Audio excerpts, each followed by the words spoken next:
आप देख रहे हैं न्यूज 24, आपके साथ मैं हूं मानक गुप्ता।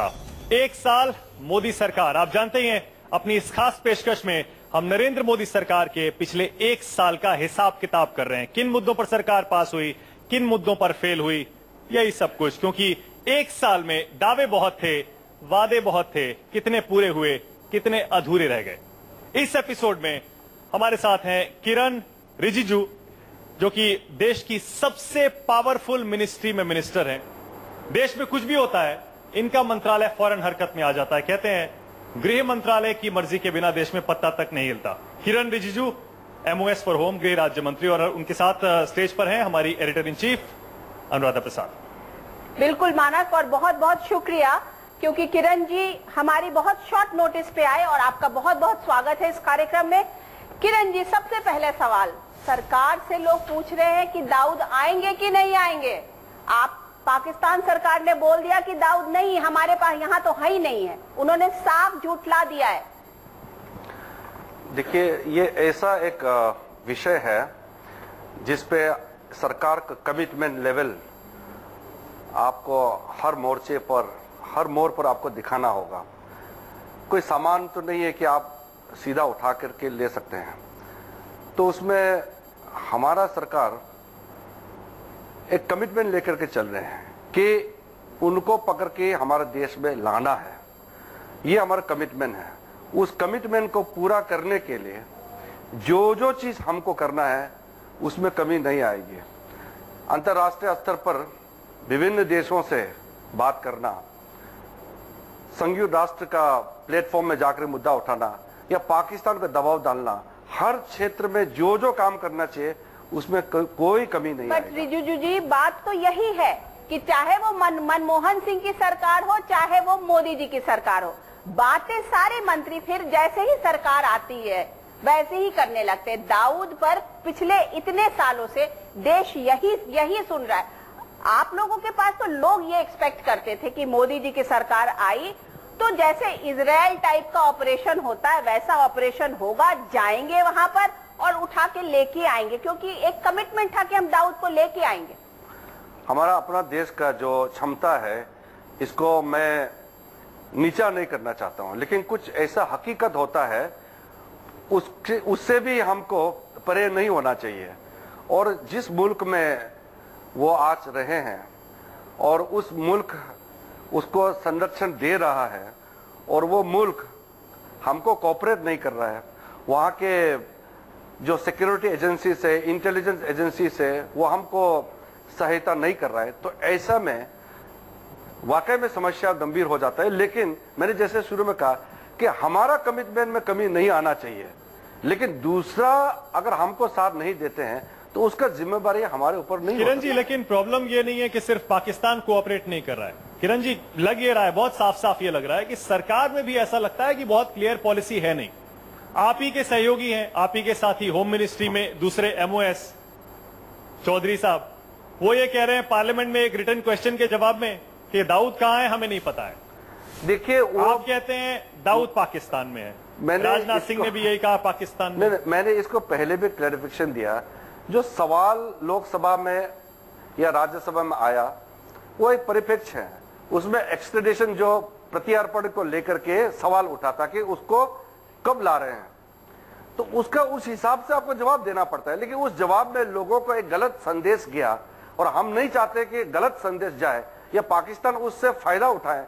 इसलिए आज फिर से चीज को क्लियर करने के लिए ऑफिशियली लोकसभा में आज एक स्टेटमेंट जारी किया, ताकि पाकिस्तान कल को वो एक किसी परिप्रेक्ष्य में जवाब दिया उसको मिसयूज करके ये ना कहे कल को। मान क्यों नहीं लेते कि वो बहुत बड़ी गलती हो गई, एक ऐसा ब्लंडर हो गया कि अब कवर अप नहीं किया जा रहा।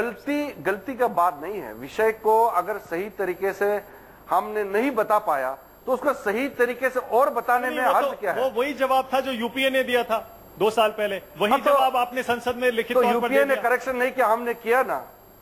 हम ये चाहते हैं कि हमारा कमिटमेंट में कोई डाउट ना हो और हमारा अपना विचार भी सही हो। अच्छा, इसलिए हमने क्लियर कट बात को ये बताइए कि आईएसआई के मुद्दे पर क्या आप लोगों की, दाऊद ने जिस तरीके से, दाऊद इब्राहिम जो है वो आईएसआई के कब्जे में है, ये सबको पता है, तो क्या आप लोग दो टूक पाकिस्तान सरकार से बात क्यों नहीं करते हैं? दो टूक बात कीजिए कि भाई हमें पता है इस जगह पे इस घर के अंदर दाऊद है, आप हमें लाके दे दीजिए, क्योंकि अगर पाकिस्तान के साथ रिश्ते भी ठीक करने हैं तो Dawood is a big impediment. वो सही, आपने सही कहा कि वो एक ऐसा मसला है जो हम चाहते हैं कि पाकिस्तान 100% कोऑपरेशन करे, लेकिन पाकिस्तान का जो रवैया और उसका जो आप इतिहास देखेंगे तो वो कहते कुछ है करते कुछ है। अब पाकिस्तान का एजेंसीज कहता है कि वहां नहीं है, और हमारा एजेंसीज का पुख्ता हमारे पास जानकारी है कि वो वही है, लेकिन अगर वो एक सॉवरेन राष्ट्र है ना, वो एक अलग देश है, वो अगर कोऑपरेट नहीं कर रहे हैं वो तो कभी नहीं करेंगे किरण जी, वो कभी, लेकिन दबाव डालना हमारा काम है, हम सरेंडर नहीं कर सकते ना। दाऊद को लेकर, ओसामा को लेकर उन्होंने किया, कभी नहीं किया। अमेरिका को वहां जाकर ओसामा बिन लादेन को मारना पड़ा। हाँ, तो अमेरिका की परिस्थिति अलग है ना। दाऊद को लेकर कभी वो कोऑपरेट नहीं करेंगे, ऐसे में कोऑपरेट नहीं करेंगे, आज तक नहीं किया है, लेकिन भविष्य में भी नहीं करेंगे, या हमारा दबाव काम में नहीं आएंगे, इसका भी कोई गारंटी नहीं है। तो किरण जी, क्या माना जाए कि जो कर्टसी डिप्लोमेसी थी जब मोदी जी की सरकार बन रही थी, उस वक्त नवाज शरीफ जी को बुलाया गया, या उसके बाद जो साड़ी माओं के लिए साड़ियों का आदान प्रदान हुआ, वो सब सही नहीं बैठा, वो दांव ठीक नहीं बैठा मोदी सरकार का? देखिए, दो देशों के बीच का संबंध एक व्यक्ति का मौजूद और उसका नहीं होने से नहीं बनता है। देश और भी बहुत चीज से चलता है, और दो देशों के बीच का संबंध बहुत चीजों से बनता है। इसलिए ये मुद्दा हमारे लिए बहुत ही अहम मुद्दा है, लेकिन ये मुद्दा ही पूरा राजनीति और हमारा रिश्ता तय करेंगे ऐसा भी नहीं है। एक इसी मुद्दे से जुड़ी हुई चीज है, आपके ही एमपी हैं आरके सिंह जी, उन्होंने ये कहा कि जब तक दाऊद पर कोई डिसीजन नहीं हो जा सकता तब तक हम पाकिस्तान के साथ कोई क्रिकेट डिप्लोमेसी नहीं करेंगे। तो क्या ये माना जाए कि जो क्रिकेट की बात होती रही है कि इंडिया पाकिस्तान के बीच में क्रिकेट के मैचेस होने चाहिए, उनके रिश्ते और प्रगाढ़ होने चाहिए, उस पर अभी ठप लग सकता है? हमारे सांसद आरके सिंह जी ने जो लोकसभा में जो बात रखा है वो उसकी एक भावना है, और वो मेरे ख्याल से देश भर में लगभग देशवासियों का ये भावना भी है। वो भावना का कदर सरकार को करना होता है, लेकिन हम आधिकारिक रूप से जब तक सरकार कोई निर्णय ना दे, कोई पॉलिसी ना रखे, तब तक मुझे प्लेटफॉर्म में कहना ठीक है। मैं एक सवाल दोबारा आपसे पूछ रहा हूं, थोड़ी क्लैरिटी आ जाए, क्योंकि बहुत कंफ्यूजन हो गया है। दाऊद इब्राहिम कहां है सर?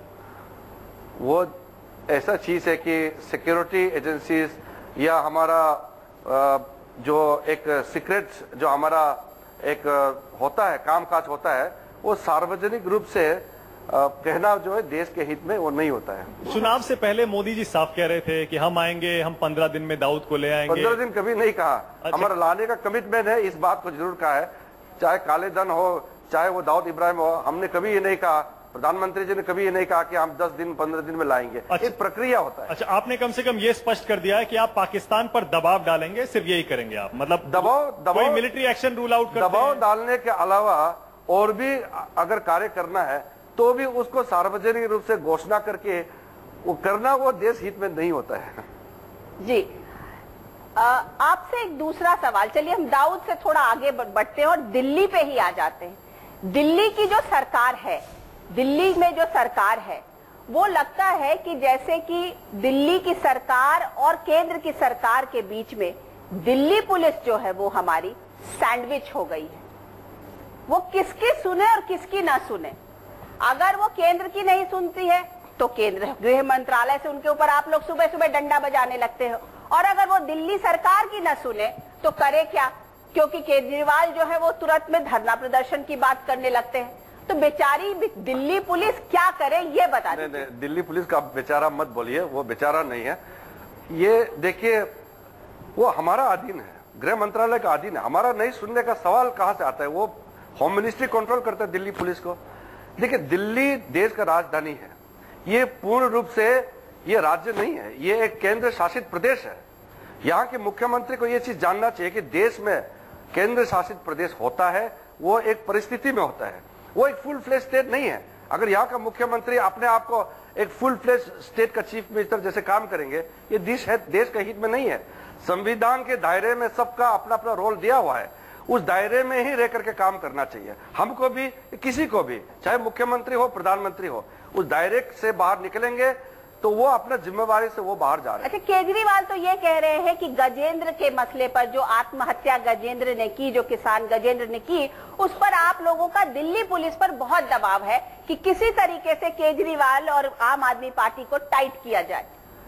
राजनीति में कुछ लोग पब्लिसिटी के लिए सिर्फ आते हैं, देश का सेवा के लिए नहीं आते। अच्छे अच्छे बोलने से देश सेवा नहीं होता है, अच्छा स्लोगन लगाने से देश का सेवा नहीं होता है, आपको कार्य करके दिखाना पड़ता है। यहां में अगर उनका कोई घटना हुआ, पुलिस उसका कार्रवाई कर रहे हैं, हमारा उसमें दबाव का या हमारा उसमें राजनीतिक मुद्दा से कुछ और काम करने का कोई मतलब ही नहीं बनता है। इसलिए ये विषय जो है वो दिल्ली पुलिस का मामला है और ये केजरीवाल का अपना पार्टी का मसला है, उसको केंद्र सरकार को बीच में घसीटना ये सही नहीं है। अच्छा, दिल्ली पुलिस की रिपोर्ट आ गई क्या सर? बहुत सारे लोग इंतजार कर रहे हैं उस रिपोर्ट का कि आखिर उस किसान की आत्महत्या, यहाँ के जो राज्य सरकार, दिल्ली के राज्य सरकार, वो अगर हर दिन कुछ ना कुछ चीज करके तंग अड़ाते रहते हैं और काम करने नहीं देंगे तो रिपोर्ट में भी तो डिफिकल्टी आएंगे। लेकिन हम इसमें हस्तक्षेप नहीं करना चाहते। जो नेचुरल लॉ ऑफ जस्टिस है उस हिसाब से काम होना चाहिए, कानून के तहत काम होना चाहिए, इसमें कोई राजनीति का गुंजाइश नहीं है। लेकिन क्या गृह मंत्रालय को प्रॉब्लम होती है दिल्ली जैसे राज्य में कोई अगर दूसरी पार्टी की सरकार आ जाए जिसके विचार आपकी पार्टी के न हो, ऑपोजिशन की, तो क्या आप ये मानते हैं कि आपको बहुत प्रॉब्लम, गृह मंत्रालय को प्रॉब्लम हो रही है क्योंकि यहाँ पे आम आदमी पार्टी की सरकार हो गई? हमारे लिए इस प्रॉब्लम को कोई समस्या नहीं है। प्रधानमंत्री जी ने पहले दिन कहा कि राष्ट्र सबका मिलजुल करके बना हुआ राष्ट्र है और उसमें सब मिलके हमको चलाना है। केंद्र सरकार और राज्य सरकार पार्टनर होता है, हमारे लिए कोई दुश्मन नहीं है। राजनीति विरोधी हो सकता है, कोई दुश्मन तो है नहीं है, लेकिन सब अपने अपने हिसाब से कानून के तहत, संविधान के तहत चलेंगे तो हमारे लिए कोई विरोधी दल का या सरकार होना ये हमारे लिए कोई समस्या का वो नहीं है। चलिए, एक और मसला है किरण रिजिजू जी, जिस पर पिछले 1 साल में खूब बात हुई है। 1 साल होने जा रहा है आपकी सरकार को, आप गृह राज्य मंत्री रहे हैं, और वो ऐसा मसला है जो सीधा आपकी मिनिस्ट्री के अंदर आता है, कन्वर्जन का, कम्युनल हेट्रेड का, इस तरह की बयानबाजी का कि मुसलमानों को धर्म परिवर्तन करा दिया जाए, हिंदू इतने बच्चे पैदा करें। और वो आप ही की पार्टी के सारे सांसद हैं, सारे बीजेपी के सांसद हैं, बीजेपी से जुड़े संगठनों के नेता हैं, इस तरह की बयानबाजी करते हैं। लेकिन आपकी सरकार में चाहे गृह मंत्री हो चाहे आप हो, कोई भी हो, वो चुप्पी साध के बैठ जाते हैं। चुप्पी साधने का सवाल ही नहीं होता है। प्रधानमंत्री जी ने भी बयान दे चुका है, इस चीज को बार बार बयान देने का कोई आवश्यकता भी नहीं है। गृह मंत्री जी ने कहा, मैंने भी इस चीज को कहा है, कोई भी कानून तोड़ेगा तो कानून अपने हिसाब से काम करेगा। पिछली बार अमेरिका के राष्ट्रपति ने एक बयान दिया यहाँ इस चीज को लेकर के जिसको आपने सवाल उठाया, इंटॉलरेंस को लेकर बयान। मैं इस चीज को क्लियरली कहना चाहता हूँ, देश में मुद्दा कैसे बनाते हैं, मुद्दा या मीडिया का कैंपेन से बनता है या राजनीतिक दल अपने हिसाब से प्रचार क्या बात कर रहे हैं किरण जी आप? नहीं, आप सुनिए, मीडिया पंचिंग बैग हो गया है। मीडिया थोड़े ना कैंपेन चला रहा है कि इस तरह के स्टेटमेंट दीजिए। आप ही के बीच, अगर आप इसको नहीं दिखाएंगे, आप ही के एमपी से बयान देते हैं वो, तो आप अगर नहीं दिखाएंगे तो लोगों को पता नहीं चलेगा। अच्छा, एक बात बताइए कि स्लोगन्स लाइक या टर्म्स लाइक लव जिहाद तो किसी ने पहले नहीं सुना था ना। आप एक बात बताइए, ये किसने कहा, ये किसने कहा? क्या स्वामी योगी आदित्यनाथ हो या साक्षी जी महाराज हो या आपकी साध्वी प्राची हो या आपकी साध्वी निरंजना हो, मतलब उनके बयान तो कोई मीडिया नहीं कह रहा है ना ऑपोजिशन कह रहा है, लेकिन उनके बयान जिस दिन आप लोग बोलते हैं उसके दूसरे या तीसरे दिन आ जाता है वापस। बात यही है कि हमारे सरकार, बीजेपी का सरकार बनता है तो ये मुद्दा ज्यादा उछलता है। मैं आपको सही बात बताना चाहता हूं, हमने, राजनाथ सिंह जी ने भी कहा है कि हम आंकड़े का राजनीति नहीं करना चाहते हैं। आपको दिल्ली का आंकड़ा मैं दूंगा तो आप भी ताजुब होगा, यहां में 200-300 से ज्यादा घटना मंदिरों को लेके हुआ है और 4-5 चर्च को लेके घटना हुआ है। वो चर्च को अटैक का घटना नहीं है, वो चर्च को लेकर के कुछ घटना हुआ है। इसमें आपका यहां पे ये जो मुसलमानों का जगह में भी हुआ है, क्रिश्चियन के जगह में भी हुआ है और यहां पे सिखों का जगह में भी हुआ है, गुरुद्वारा में भी हुआ है। लेकिन आप एक मुद्दा जो चर्च पे अटैक हुआ करके लगातार न्यूज चलाते रहा। मैं अगर कल आपके सामने मैं आंकड़े रखूंगा कि चर्च में चर्च अटैक का मुद्दा ही नहीं एक सेकंड आप जिहाद का मुद्दा उठाया। स्टेटमेंट से बात कर रहे हैं। आपने कहा ना जो अमेरिका का राष्ट्रपति ने जो यहाँ एक उन्होंने स्टेटमेंट दिया। सर सीधा सीधा समझ लीजिए, सवाल मैं बता रहा हूँ आपको किरण जी, सीधा सीधा आप समझ लीजिए, इंप्रेशन जनता में हिंदुस्तान में ये जा रहा है। इंप्रेशन कौन बना रहा है? इंप्रेशन ये जा रहा है, आपके सांसद बना रहे हैं? नहीं, इंप्रेशन ये जा रहा है कि ये सारे के सारे सांसद, इस तरह के एलिमेंट्स आपके कंट्रोल में नहीं है, मोदी जी के कंट्रोल में नहीं है, गृह मंत्री के कंट्रोल में नहीं है। इस देश में किसी का जो बोलने का आजादी को तो आप नहीं छीन सकते, चाहे वो कुछ भी बोले। मेरा कहना यह है कि किसी का बोलने का आजादी नहीं, चाहे वो कुछ भी बोले, लेकिन वही तो मैं करा, आप बात करने दीजिए पूरा। किसी का बोलने का आजादी आप नहीं छीन सकते, लेकिन आप ऐसा बोली ना बोलिए जिससे राष्ट्र का एकता पे नुकसान होगा। ये प्रधानमंत्री जी ने कहा है और ये हमारा सरकार का एक स्टैंड है। आप बताइए पिछले एक साल में बीजेपी का कोई कार्यकर्ता ने किसी मंदिर, मस्जिद, किसी चर्च को तोड़ा है क्या? हमारा किसी सदस्य ने ऐसा कोई कैंपेन चलाया क्या? अरे सर, किसी का नुकसान हुआ है? सर एक सेकंड, ऐसा नहीं है। एक मिनट रिजुजी जी, किरण जी, बात यह है कि मोदी जी बहुत कड़क प्राइम मिनिस्टर माने जाते हैं, उनकी धमक अलग है, वो तो है ना?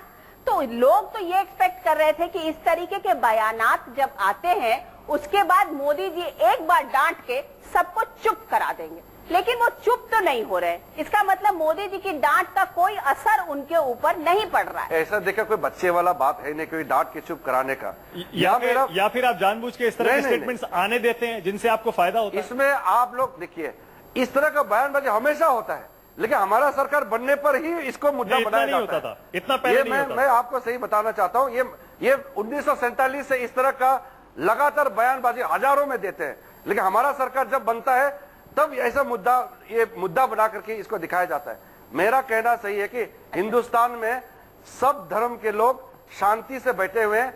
अगर कहीं छुटपुट घटना होता है, खंडन सबको मिलकर करना चाहिए, किसी एक। अच्छा ठीक है, इस बारे में कुछ लोग भी सवाल पूछेंगे आपसे, लेकिन एक सवाल और है इसी से जुड़ा हुआ है। आप कम से कम इतना तो मानेंगे किरण जी कि पिछले एक साल में इस तरह के एलिमेंट्स ने नींद तो हराम जरूर की है, चाहे मोदी जी की हो, राजनाथ जी की हो। एक साल के बाद मत बोलिए, 1947 से इस तरह का घटना इस हिंदुस्तान में होते रहा है, लेकिन इसको रोकना सबकी जिम्मेदारी है। अच्छा चलिए एक सवाल ले लेते हैं यहाँ पे। मैं ये पूछना चाहता हूँ कि तमाम सांसद जो हैं बोल रहे हैं जो भी चीज, वो क्या आपको पता तो लग रहा है, लेकिन रोकने का सबब एक मुस्लिम समुदाय पर ही नहीं होना चाहिए, बल्कि तमाम जो देश में लोग रह रहे हैं उनकी रक्षा मोदी जी ने कहा था कि हम अच्छा करेंगे, सबके लिए करेंगे। हमने जो करा है वो अच्छे के लिए करा है, ना कि बुरे के लिए करा है। बिल्कुल, मतलब सेंस ऑफ इनसिक्योरिटी तो आ ही जाता है स्टेटमेंट से। आप कह रहे हैं कुछ किया नहीं है किसी ने, लेकिन भाई साहब का जो बात रखा है उसको मैं 100% सहमत करता हूं और हम भी इसमें शरीक हैं, इसमें कोई दो राय नहीं है। मेरा ये कहना है कि हमारा सरकार से कोई जानबूझ करके किसी माइनॉरिटी के खिलाफ टारगेट नहीं किया है। मैं भी एक माइनॉरिटी हूं, तो इस तरह का प्रचार जो है जरूरत से ज्यादा नहीं होना चाहिए। मतलब स्टेटमेंट्स आते रहेंगे, अल्पसंख्यक के ऊपर में खतरा आ गया। अच्छा, आप ये कह रहे हैं, गलत बात है किरण जी, आप ये कह रहे हैं कि स्टेटमेंट्स आते रहेंगे, मीडिया को दिखाना बंद कर देना चाहिए। मेरा ये कहना है कि ये घटना जो है ये एक साल में नहीं हुआ, आप भी जानते हैं, मतलब आगे भी होती रहेगी, आप ये कह रहे हैं। मेरा कहना है कि भविष्य में जो होगा या भूतकाल में जो हुआ है, मैं ये कह रहा हूं कि ऐसा आप क्यों कह रहे हैं कि मोदी जी के प्रधानमंत्री बनने से ही ये हो रहे हैं? देखिए, बात इसलिए ये कहा जा रहा है बार बार क्योंकि आप लोग गला साफ करके कड़क से नहीं बोल रहे हैं। बात बार बार आप घुमा के बोलते हैं। आप ये बोल रहे 47 से हो रहा है, हम ये नहीं कह रहे कि 47 से हो रहा है, लेकिन अगर आप क्लियर कट बोलिए कि नहीं, हम ये नहीं चाहते हैं। जो कानून तोड़ा है, एक ऐसा केस मेरा सामने में लाइए जो हमारे भारतीय जनता पार्टी का एमपी ने देश कानून को तोड़ा है, लाइए कानून काम करेगा। सर एक सेकंड, आप एमओएस होम है, गृह राज्य मंत्री हैं, इतना कानून शायद आपको भी पता होगा किरण जी। इस तरह के स्टेटमेंट्स इंडियन लॉ का उल्लंघन है, भारतीय कानून का उल्लंघन है। तो फिर दायर कीजिए, क्यों रिपोर्ट आप फाइल कीजिए। इसमें पॉलिटिक्स है, इसीलिए आप इसको होने देते हैं। आप चाहते हैं कि कोई स्टेट इस पर एफआईआर दर्ज करे, पुलिस कार्रवाई करे, वोटों का पोलराइजेशन हो, आपको फायदा हो। कहते हैं बीजेपी की स्ट्रेटेजी है। आप पोलराइजेशन का बात करेंगे तो उसका जवाब मैं नहीं दे सकता हूं। लेकिन मेरा यह कहना है कि सरकार में मंत्री होने के नाते मैं संविधान के दायरा में रह करके ही बात कर सकता हूं और कार्रवाई कर सकता हूं, उसके बाहर में नहीं जा सकता। चलिए एक और सवाल। रिजू जी, खाकी का एक लोगों में भय भी होता है, और वो जो खाकी में है आदमी, जो पुलिस वाला है, वो हमारी सोसाइटी से है, उसका एक भय होता है। एक पुरानी कहावत है, भय बिन प्रीत होए ना गोपाला। सर, इतनी बदमाशी दिल्ली में बढ़ रही है, वो उसका एक मेन कारण है, कहीं ह्यूमन राइट कमीशन है, कहीं मीडिया है, कहीं कुछ है, वो पुलिस को अपना काम नहीं करने देती। पुलिस को, चाहे वो आपकी सरकार हो चाहे पहले वाली सरकार हो, पुलिस को इतना भयभीत कर दिया है कि वो कानून को, देखिए आपका डंडा हाथ में है, डंडा थोड़ा बहुत चलना चाहिए बदमाश के ऊपर।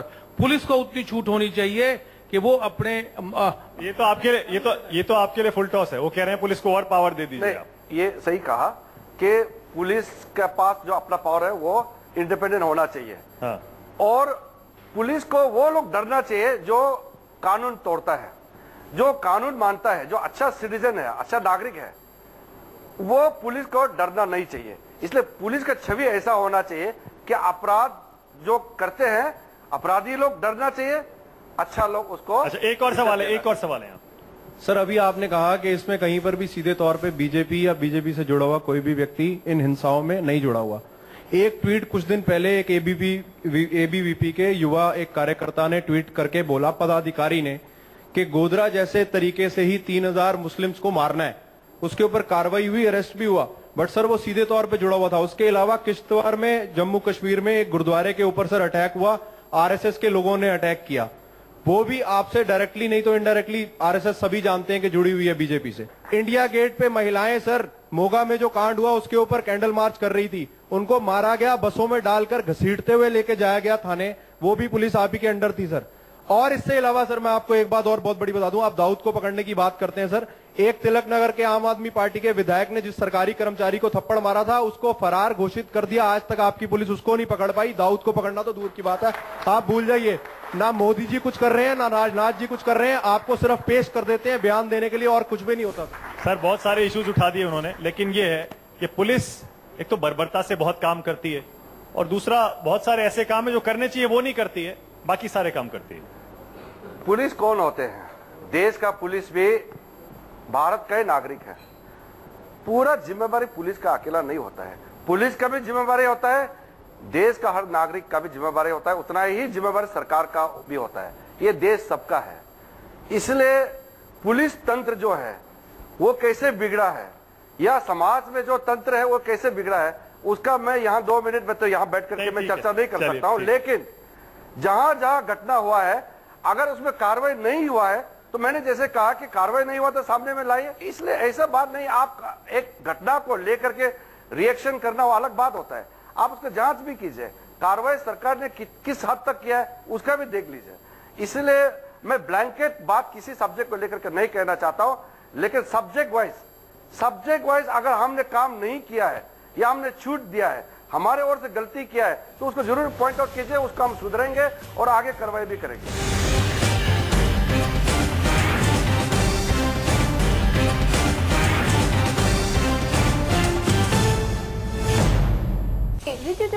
एक बात बताइए कि ऑन अ लार्जर इशू, आप होम मिनिस्ट्री में हैं, राजनाथ जी होम मिनिस्टर हैं, लेकिन इस देश में बहुत सारी एजेंसीज हो गई हैं जिनका प्रेशर जो है वो सरकार के कामकाज पर रहता है, चाहे वो जुडिशरी हो, चाहे वो जुडिशरी के वेरियस अंग हो, आजकल एनजीटी दिल्ली में काफी एक्टिव है, या आरटीआई हो, या तमाम ह्यूमन राइट्स कमीशन हो, तमाम तरीके के कमीशंस और इस तरीके की चीजें जो है, प्रेशर ग्रुप जो है वो होम मिनिस्ट्री के ऊपर।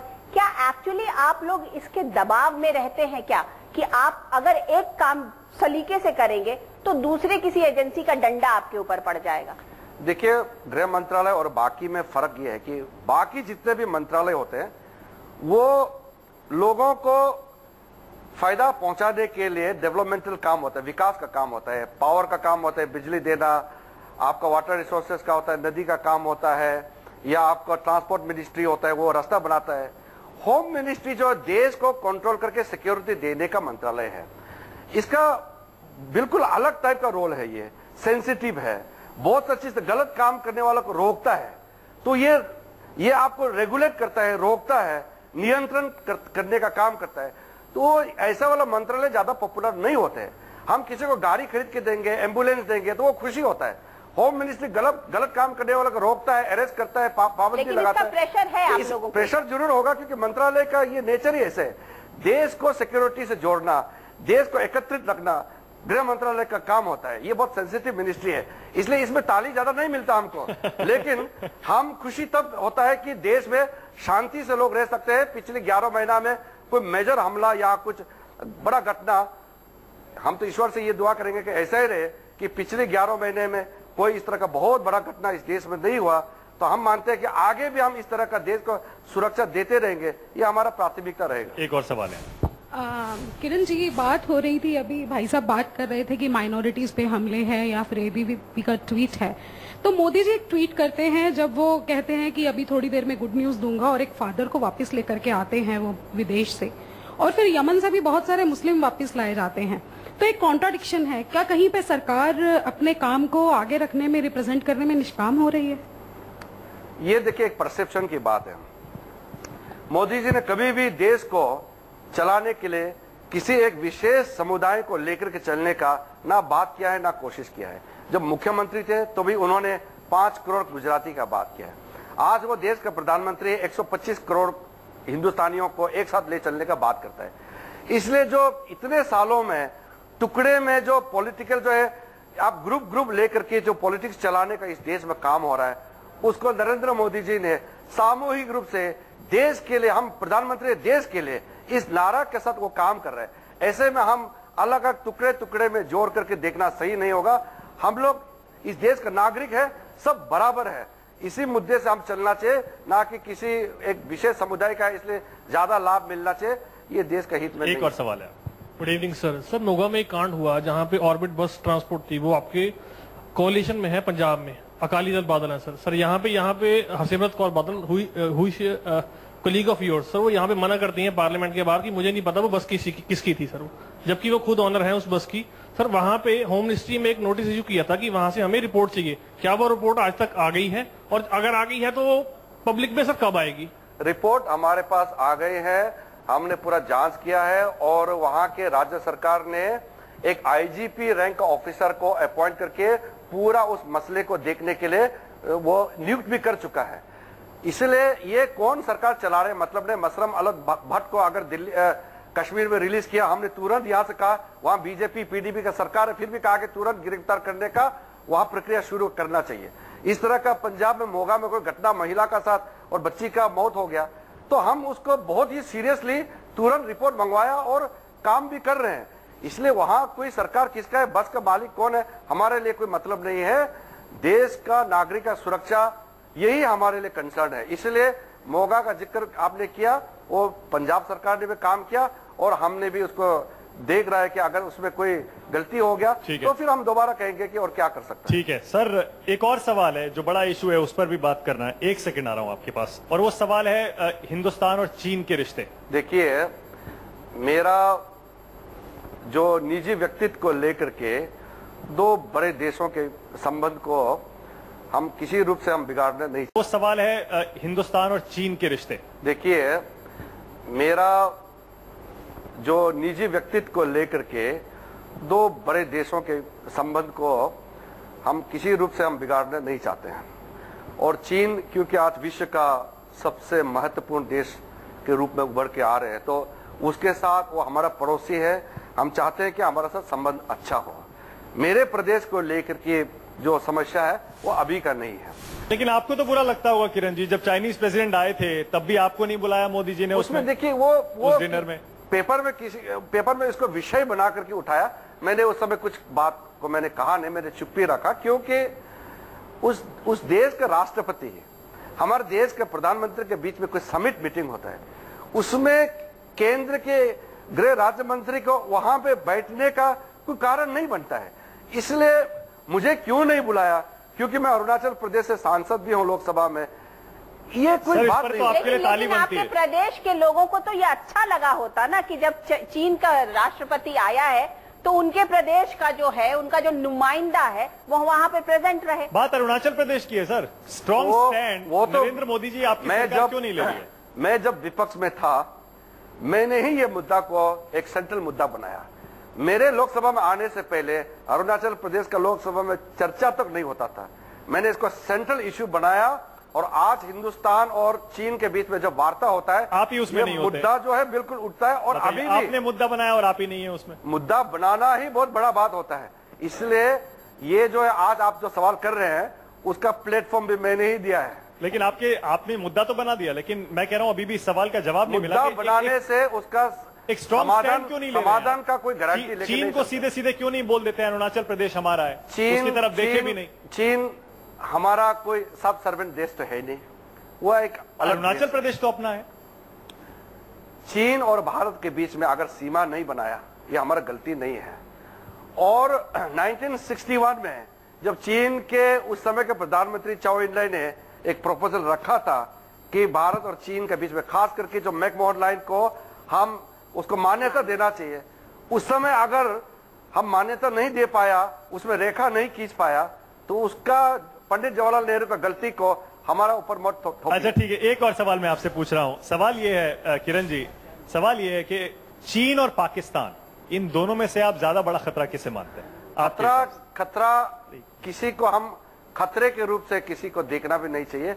और हमारा देश का सुरक्षा के लिए जो भी कदम उठाना है वो तो उठाते रहते हैं। लेकिन दोस्ती के लिहाज से किसे बेहतर आप मानते हैं? जो हमारा देश का साथ अच्छा संबंध से पेश आएगा, हिंदुस्तान उसी रूप से उसका पेश बहुत आएगा। थियरी वाली बात बोल रहे हैं। एक्चुअल प्रैक्टिकल में बताइए कि चीन बेहतर है या पाकिस्तान दोस्त के हिसाब से? मैं आपके न्यूज 24 चैनल में अगर ये घोषणा कर देंगे कि कौन देश किससे बेहतर है, वो अच्छा नहीं होगा। लेकिन बात ये है, इसलिए इम्पोर्टेंट है क्योंकि हमें पता है कि चीन के साथ एक रिश्ता अच्छा होना चाहिए। लेकिन जो किरकिरी बनी पड़ी है, पाकिस्तान का रिश्ता हमारे मुल्क के साथ एक किरकिरी है, उसे तो आप मानेंगे ना? विदेश नीति को लेकर के कोई बात है तो विदेश मंत्रालय से ही पूछे तो ज्यादा अच्छा रहेगा। मुझे देश का सुरक्षा का मामले से जुड़ा हुआ सवाल पूछे तो वो ज्यादा अच्छा रहेगा। अच्छा ठीक है, यहाँ एक सवाल है आपके लिए। भाई साहब, फितरत की बात हो रही थी और अभी आपने कहा था कि पाकिस्तान की फितरत ये है कि वो कहता कुछ है और करता कुछ है। जब चुनाव हो रहा था तो माननीय प्रधानमंत्री जी ने भाषण में कहा था कि हमारी सरकार आएगी तो ऐसा हो जाएगा और वैसा हो जाएगा, नक्सलवाद खत्म हो जाएगा, 2 के बदले 10 सर आएंगे, ऐसा कहा था। और अभी 2 दिन पहले उनका बयान आया है कि हम ईंट का जवाब पत्थर से नहीं देते हैं। क्या उनकी फितरत भी पाकिस्तान की तरह ही है? आप जी पाकिस्तान को लेकर चुनाव से पहले कुछ, चुनाव के बाद अब कुछ और? ऐसा बिल्कुल नहीं है, ये आपका मानना है। ये सिर्फ आप जब प्रधानमंत्री बनता है देश का प्रधानमंत्री बनता है तो आप वो जो भाषण है, आप एक रेस्पॉन्सिबल देश का प्रधानमंत्री, उस हिसाब से आप बात रखना चाहिए। आप ये कैसे मान लिया कि हम उस हिसाब से नीति नहीं बना रहे? हर चीज जो हम नीति बनाते हैं उसको पब्लिक के सामने में बोलने का आवश्यकता नहीं होता है। इसलिए आप लोग ये जो एक देश में कुछ क्या लोग पब्लिक के सामने कुछ और पीछे कुछ, ऐसा कुछ हो रहा है क्या? ये कुछ लोगों का मानना है। ये बहुत बड़ी सी बात है क्योंकि पब्लिक के सामने आप कुछ कहेंगे और पीछे कुछ करेंगे तो लोग क्वेश्चन तो करेंगे ना। ट्रांसपेरेंसी होनी चाहिए। हर चीज देश के हित में जो होता है वो बयानबाजी से उसको तोला नहीं जाता है और हर चीज पब्लिक प्लेटफॉर्म में भी नहीं किया जाता है। अच्छा एक बात बताइए, मेरा क्वेश्चन ये है कि हम कब तक इस देश में सुरक्षा के ऊपर अपना टैक्स का पैसा बर्बाद करेंगे? हम ऐसा भाव क्यों पैदा नहीं करते हैं जिससे लोग कोई क्राइम करें नहीं? उसमें मेरा कहना है कि पूरे विश्व में आज मोदी जी की वजह से समन्वय योग लाया जा रहा है, तो क्या हम लोगों में ऐसा भावना नहीं लाएं ताकि हमारा जो पैसा कम से कम देश में सुरक्षा में बर्बाद ना हो? क्या ऐसा कोई देश का सुरक्षा के लिए जो खर्चा होता है वो कभी बर्बाद नहीं होते हैं। इसलिए देश का सुरक्षा के लिए आप सिर्फ सरकार या आपके जो पुलिस फोर्स है, सिक्योरिटी फोर्सेस है, उस पर नहीं छोड़ना चाहिए। सबको मिलकर के काम करना होता है। इसलिए इसको आप बर्बादी का अच्छा, रूप में मत देखिए। ठीक है, लेकिन सुरक्षा पर एक पैसे की बर्बादी हमारे सहयोगी हैं प्रशांत, ये आपको बताएंगे। सर, जो कॉमन मैन की प्रॉब्लम है पुलिस स्टेशन लेवल पे, वो एड्रेस नहीं हो पाती क्योंकि मैन पावर की बहुत कमी है। हमेशा पुलिस वाले इस बात का रोना रोते। आप वीआईपी सिक्योरिटी में कटौती क्यों नहीं करते जो एक्सेस है, ताकि वहां पे शिफ्ट हो जाए? सैंक्शन भी नहीं बढ़ा रहे हैं आप। 50% केसेस में उसको रिफ्यूजल मिलता है, एड्रेस नहीं हो पाती प्रॉब्लम। तो आप जो अगर सैंक्शन नहीं कर पाते नई भर्तियां, तो वीआईपी सिक्योरिटी में बार बार ये बात होती है, कटौती क्यों नहीं करते? जिसको थ्रेट भी नहीं है, फिर वीआईपी सिक्योरिटी एक शोकेस की तरह है। मैं समझ गया। देखो, कुछ हमारा मजबूरी होता है, आपको समझना होगा। हमारा देश बहुत बड़ा है, लेकिन हम अमीर देश नहीं है। जो पश्चिमी देश में या जापान में एक पुलिस कर्मी के लिए या पुलिस व्यवस्था के लिए जो खर्चा करते हैं, वो हम नहीं कर सकते हैं। अमेरिका में एक आर्मी के लिए अगर एक साल में 5 करोड़ खर्चा करता था, हम मुश्किल से 1 लाख भी नहीं कर पाते हैं। देखिए, हकीकत चीज का मानिए। हम चाहेंगे तो आज हर 10 आदमी में एक पुलिस खड़ा कर दे, उसका इंतजाम कहां से आएंगे, उसके पैसे कहां से आएंगे? इसलिए इस देश को अगर अच्छा बनाना है तो वॉलंटरली इस देश के सारा सदस्य को, जितने भी हमारा जो सिटीजन है, सबको मिलकर के आगे बढ़ना होगा। इसलिए हर चीज को सिर्फ सरकार को ऊपर में थोपना ये ठीक नहीं है। इसलिए आपको वॉलंटरी चीज होता है, जो आपको पब्लिक को भी तो सामने में आना चाहिए। और इस देश में जो पुलिस का कमी आपने बोला है, ये हर प्रदेश में, हर शहर में, हर गांव में है। ये अभी हम 11 महीने हुए, अभी 1 साल होने वाला है। हमारा समय में ये समस्या उत्पन्न नहीं हुआ है, ये बहुत सालों से चलते आया। किसी को हम दोषी ठहराने वाली बात नहीं है। लेकिन एक बात बताइए कि कश्मीर में आपके लिए क्या लेगेसी प्रॉब्लम थी? आपने कश्मीर में आपने मुफ्ती के साथ हाथ मिलाया, तो किसका डंडा पड़ा? किस कारण से आपने, क्या पीछे में क्या बात हुई कि आज आपको कश्मीर में जिनके साथ आपकी इतनी खफा थी, उनके साथ आपको साथ मिलके हाथ मिलाना पड़ा? क्या बात हो गई? वो हमारे भारतीय जनता पार्टी का और राज्य सरकार में जो लोग हैं और केंद्र में हमारे पार्टी की ओर से आपको विषय पहले ही क्लियर कर दिया कि वहां सरकार का बनना जरूरी था। किसी पार्टी का वहां पे मेजोरिटी नहीं था। वैली का, कश्मीर घाटी का अपना एक सेंटिमेंट था और जम्मू उधमपुर रीजन का अपना सेंटिमेंट था। गले की हड्डी को मिला, उसको एक सरकार बना। हम आइडियोलॉजी पे कॉम्प्रोमाइज नहीं कर रहे हैं। देश का सुरक्षा को लेकर के कोई कॉम्प्रोमाइज नहीं हो रहा है। कोalition गले की हड्डी तो नहीं बन गया है। आप कह रहे हैं कि देश को लेकर कोई कॉम्प्रोमाइज नहीं होगा, लेकिन अगर जो मिनिमम प्रोग्राम बना है, उसमें जो मुफ्ती जी की तरफ से जो बातें आई हैं, वो ये आई हैं कि हम हुर्रियत के साथ भी बात करेंगे, हम सेपरेटिस्ट के साथ भी बात करेंगे। तो ये बता दीजिए कि क्या गृह मंत्रालय जो है वो अलाउ करेगा कि सेपरेटिस्ट और हुर्रियत के साथ वहां की सरकार बात शुरू करे, और आप इसके लिए आप परमिशन देंगे? हमारा सरकार का जब तक कोई इस पे पॉलिसी नहीं बनता है, तो मुझे जिक्र करना इस मामले में वो सही नहीं। देखिए, आप बहुत पतली गली से निकलने की कोशिश कर रहे हैं, लेकिन मेरा सवाल यही है, क्योंकि ये गले की हड्डी है, जैसा मानक ने कहा कि कश्मीर की सरकार आपके लिए गले की हड्डी तो है, इसे मानेंगे आप? देश का एक बहुत इंपॉर्टेंट स्टेट है जम्मू कश्मीर। वहां में राज्य सरकार में हिस्सा बन करके अगर वहां समस्या हल करने का कोशिश कर रहे हैं, वो हमारे लिए गले का हड्डी कैसे हो सकते हैं? कल को लगेगा कि वो देश हित में नहीं है तो पार्टी काम नहीं करेगा उस दिशा में। इसलिए बीजेपी से बढ़कर के इस देश में राष्ट्रवादी पार्टी कोई नहीं है। अच्छा, एक और सवाल है जी। अभी भारत सरकार अपने सुरक्षा के लिए सिर्फ 20% ऑफ रेवेन्यू खर्च कर, से बढ़कर के इस देश में राष्ट्रवादी पार्टी कोई नहीं है। अच्छा, एक और सवाल है जी। अभी भारत सरकार अपने सुरक्षा के लिए सिर्फ 20% ऑफ रेवेन्यू खर्च कर रही है। अभी तक का आज़ादी के बाद का सबसे कम परसेंटेज है। और एक रिपोर्ट में पता चला है कि हमारे पास उतना ही आर्म्स एंड एम्युनिशन है कि हम सिर्फ 2 दिन तक जंग लड़ सकते हैं, अगर ऐसा कोई नौबत आता है तो। चुनाव के पहले बहुत बड़ी बड़ी बातें हुई थी कि सरकार ये करेगी और बहुत मजबूती लाएगी, सख्ती से निपटेगी दूसरों देशों से। लेकिन जब हम इस तरह कमजोर हो चुके हैं, इतने हमारे पास तैयारी नहीं है, तो अगर जरूरत पड़े तो कैसे हम निपट पाएंगे दूसरे देशों से?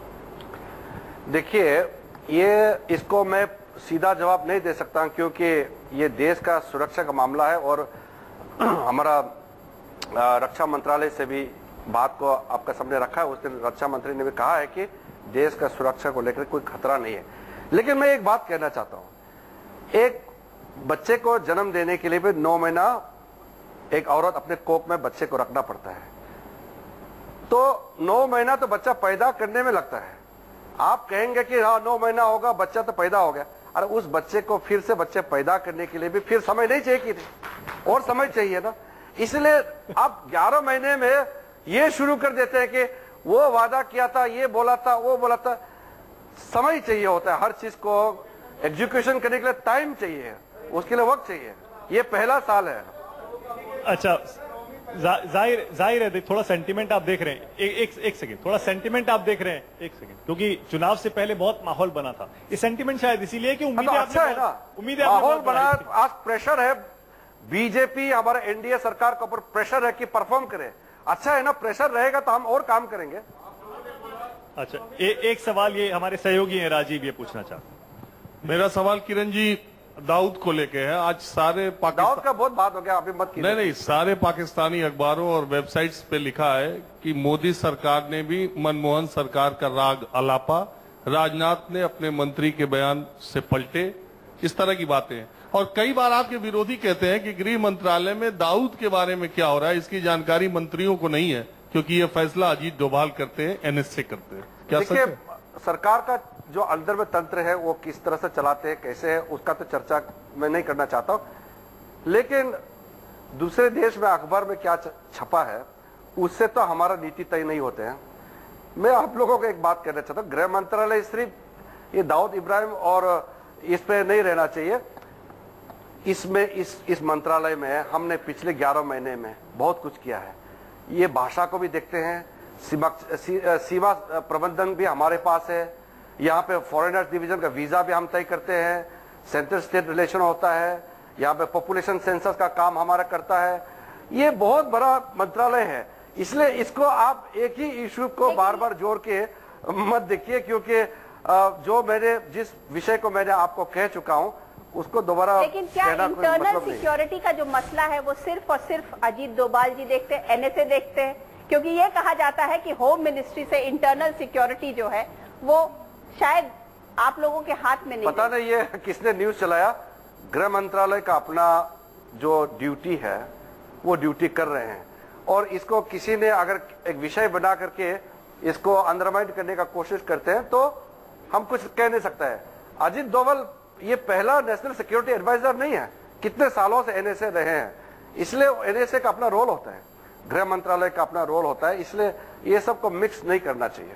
चलिए, बहुत बहुत शुक्रिया आपका। मुझे पता है आपको जाना है किरण जी, बहुत बहुत शुक्रिया। आप 1 साल मोदी सरकार हमारी इस खास पेशकश में आए। कुछ तीखे सवाल भी थे लोगों के, आपने सबका बहुत बहादुरी से सामना किया, लेकिन इससे आपको एक अंदाजा तो मिल गया होगा कि 1 साल में उम्मीदों का बोझ इतना है कि अभी तक उम्मीदों पर आप खरे उतर पाए हैं, ये आप नहीं कह सकते। बहुत बहुत शुक्रिया आपका इस खास कार्यक्रम में आने के लिए, थैंक यू वेरी मच, बहुत बहुत शुक्रिया। तो हमारे इस खास कार्यक्रम में अभी के लिए इतना ही। देखते रहिए News 24।